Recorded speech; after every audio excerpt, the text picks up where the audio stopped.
everybody. Welcome to the broadcast. This is Pastor Jack C., and this is Living with Purpose. And get your Bible, get a notebook, share this video, share it on social media. They are all on YouTube and on our website at whcc.live, and you can go back and catch up. We've been talking a lot about strife, and we know that strife is something that its intention is to stop growth. Its intention is to separate us from the blessing. And what we're also finding out is that its intention is to get us to make a decision that we normally wouldn't make. It is trying to get us to make a choice and a decision based on how we feel, based on a raw emotion. And as we've seen before, if we go back and we look at Cain and Abel, Cain and Abel, two brothers. And all of a sudden, one brother, he has his offering received or accepted. The other brother is not. And it makes Cain angry. Well, because strife enters in, now you've got Cain. And Cain makes a decision that not only affects him, but it affects everybody alive today. Because that decision caused him to kill his brother. And we are separated today from Abel's bloodline because of a rash decision that Cain made. And if we could go back in time, I guarantee you Cain would not make that decision again. We have to keep strife out of our homes, men, and that falls primarily on us. And whenever we read the Old Testament, whenever I read Genesis, there just weren't not a whole lot of good family dynamics. And there seemed to be many opportunities for the enemy to come in and to try and bring strife and to kind of exasperate already existing strife that's in a home. And he really used it to try and separate family from family, mother from father, brother from brother. And it's a tactic that he still uses today. Why does the enemy still use this tactic today? Because it works. How many of us today are a part of a family or know somebody where there are parents, there are siblings that haven't spoken to each other in years, where there are parents that don't talk to children, children that don't talk to parents, siblings that don't talk to each other? Why not? Because strife entered into that relationship at some point, and because it was not dealt with, and parents, that's where we come in, we have to deal with it. When it was not dealt with, it caused that relationship to stop. This is a little bit of a side note. I've never personally been to prison or jail, but I have talked to many men that have. And something that they tell you is that when a man or woman goes into prison, whatever age they are, they stay that age for as ever long as they're in prison, because they're taken away from all of the stimulus that helps us to grow and to mature. And so if you go into prison as an 18-year-old, you kind of stay in that place as an 18-year-old, because there's really nothing in prison that's going to help you to grow and become a man and do those types of things. That's kind of what offense and that's kind of what strife does. Strife kind of holds us into that position of whatever age we were when it happened. It kind of freezes us in that area or in that time frame. And so what happens is that when we get into strife, and like we're talking about, we need to keep it out of our families. How many of us have said something we wish we never would have said? How many of us, if we could go back in time when there was just an enormous amount of strife, that we made a choice, we made a decision, we said something, we did something, and that decision is still with us today? We wish we never would have done it. We wish we never would have said it. I guarantee you that Cain wishes that he would have never killed his brother. And so we're going to move forward today a little bit. We're still talking about strife. And, we even talked about last week how, Isaac was a prosperous man. He was a blessed man. And because he was so blessed, the Philistines around him envied him.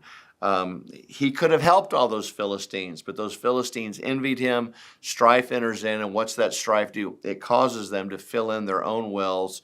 It causes them to cut off their own source of life in an attempt to try and hurt the other person or try and hurt Isaac from prospering so much. See, that strife caused those Philistines to make a choice and make a decision that didn't just affect them, it affected everybody else. It affected all of their families and everybody living in that region. And so you really can't talk about strife until you talk about Jacob and Esau. And they are the two sons of Isaac and Rebekah. And we all kind of know that, Jacob and Esau were two very, very different brothers. Jacob was more of the tent person. He was more of the book reader. He was more of the one that liked kind of a mama's boy, for lack of a better word. He probably did not have the greatest work ethic. Whenever there was a work detail, he probably looked to go the other way.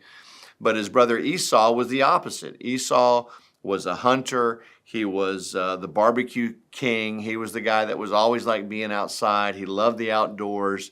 He loved to hunt. He loved to prepare the food that he made. It just was his lifestyle. Esau lived to live outside, and he probably was a very, very hard worker. And we all know what happens is that Esau's coming in from hunting one day. Jacob is there and he's cooking, and Esau smells what Jacob is cooking. Esau says, "Give me some of that, whatever it is that you're cooking." And Jacob, and we have to give Jacob credit for this, Jacob really understood what was valuable. He knew that birthright was more valuable than any earthly possession. He knew that the birthright that Esau had as a firstborn, it was a once in a lifetime. It was priceless. It could never be given again. It truly was a once in a lifetime opportunity. Well, Jacob understood that. And so Jacob says, "Sure, I'll give you this food, but you sell me your birthright." Well, what's Esau do? Esau's not the sharpest tack in the box. And so he's like, "Sure, whatever. Yeah, I'll give it to you." Well, he sells it to Jacob. Well, then Rebekah and Jacob come and take ownership of it. And they do that through the manipulating of Isaac, dressing up Jacob like Esau, having Isaac bless him as if he was Esau, Jacob getting that birthright. And let me tell you, even though Esau had everything that Esau did, he did of his own free will. He was given that birthright of his own free will, and he sold it of his own free will. He needed to take responsibility for his actions, but that's easier said than done. So can I just tell you that there was already strife, just like Cain and Abel. There's already built-in strife in a family. And what happens now is that strife, it goes on steroids. And it gets moved to the point where now Esau he makes this statement. Let me read it to you. Let's look at Genesis chapter 27.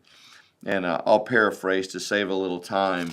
But Esau says, after Jacob has gotten the birthright, after Esau received his secondary birthright, he's not happy, he's frustrated, he's angry, there's strife. And so because there's strife, guess what? Esau is getting ready to make a life-changing decision under the worst circumstance.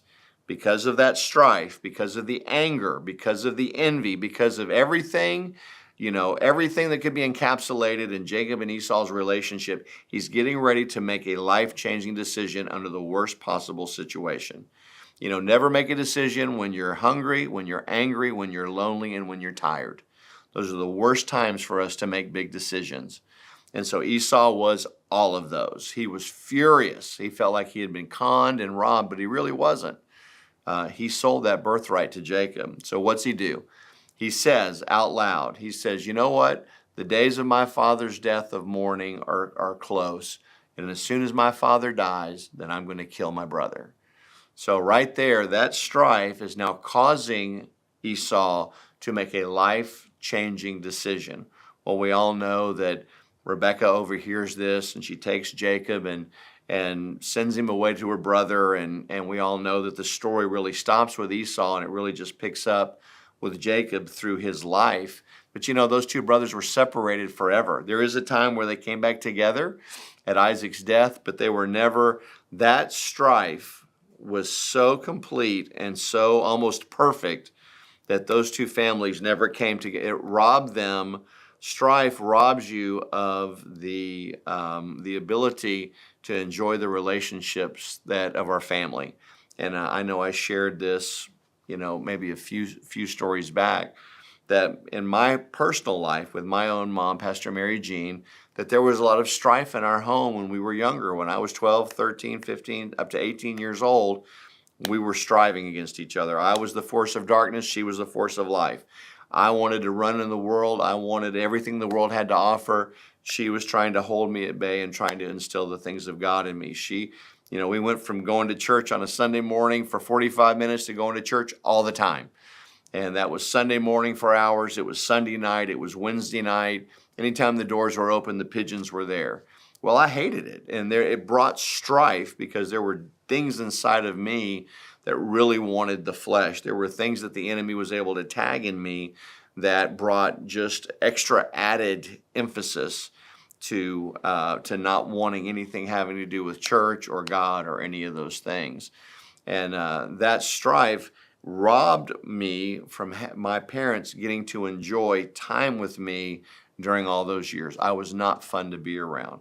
Now, I've got great news for you. God is a God of restoration. I've been restored. My parents and I have worked together for well over 25 years, and I've been saved now for almost 31 or 32 years. Instant restoration in our relationships, and we got to make up all that time. That's a wonderful testimony. But this relationship between Jacob and Esau, it never came back together. And it's the separator. How much better could these two brothers have been together than had they been separated? Now, also notice that Isaac was, the blessing that he gave his son Jacob, it came to pass. And Jacob was incredibly blessed. But all the money in the world, all the cows, the goats, the he servants, the maid servants, none of that is worth in the long run the relationship you could have had with a brother or with a sister. And so unfortunately, it robbed them both. And Esau almost made a life-changing decision of killing his brother. And that decision would be haunting us today. So, strife drove a wedge between the brothers that cost both of them a relationship. Now, I do want you to notice even that once, Jacob left and Esau is still there, one of the big things that Isaac told his sons, he said, look, I don't want you marrying these women from Canaan. These are outsiders. You need to marry somebody within our own tradition, within our own family, so that we can maintain this bloodline. And they did have relatives. They were in far places. Well, because Esau was so mad at his parents and was so mad at Jacob, what's he do? The first thing he does, because he knew his father didn't like it, is he went and married one of these women from Canaan.